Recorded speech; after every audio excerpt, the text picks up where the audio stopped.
In this video, I will be reinforcing an inflatable blue rocking horse. In my previous video, I reinforced an inflatable cow. To view that video, click the link in the upper right or see the description. To reinforce this inflatable, I will again be using strips of vinyl. This toy is a bit more complicated, as it has 3 separate air chambers, one for the body and one for each of the pontoons on its sides. I show how I reinforce the toy while keeping it 3 separate chambers.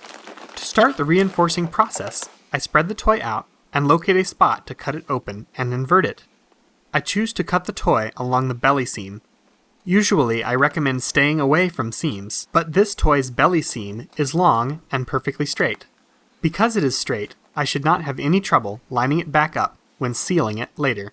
Also, this toy has exceptionally large frills on its pinch seams, meaning the cut will be easy to conceal. After cutting it open, I start to invert the toy. I must be extra careful inverting this toy. Because of where I am inverting it, the seam can easily rip further if I pull too hard. Also, the added bulk of the leg pontoons means there is significantly more vinyl to move. After inverting the toy, I cut a sizable strip of vinyl.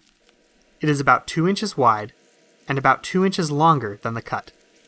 I bond one end of the patch down, followed by one entire edge, and then the other end.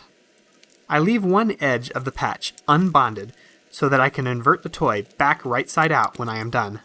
Next, I begin gluing a strip along the main circumferential seam. Like in past videos, I use a syringe filled with HH66 vinyl cement. This gives me excellent control over where I put the glue. I show the start of gluing one strip to the seam. I use the syringe to apply glue to both the seam of the toy and to the bottom of the reinforcing strip. I use the shaft of the blunt syringe needle as a spreader to evenly coat the strip with glue. Using my finger, I press the strip into place. After completing the main body seam, I move on to the leg seams. First, I clean the spots I intend to bond, as always, with isopropyl alcohol. Slipping a glass baking dish into the toy to use as a flat backer, I begin to bond reinforcing strips all the way around the leg seam. Using the same techniques as for the body seam, I show the start of gluing one strip down to the leg.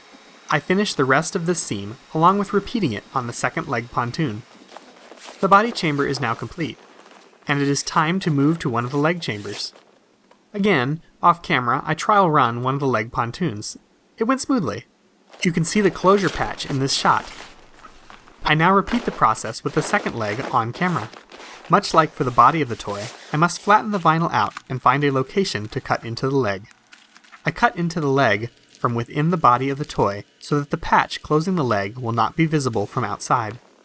The vinyl that makes up the body chamber and the vinyl that makes up the leg chamber are both present here, so I must cut through 2 layers of vinyl. Inverting the leg is a bit trickier than inverting the body, as I do not really want to completely invert the body into the leg. So, I instead sort of partially invert the leg, such that I have access to all the seams I want to reinforce. Just like the body, I reinforce the circumferential seam that goes all the way around the leg pontoon, as well as the seam that connects the leg and the body. Once the glue is all set up, I invert the leg back through the cut in the side of the toy. With the leg back right side out, but inside the inverted body, I must seal the leg chamber. I seal the leg using 2 strips of vinyl.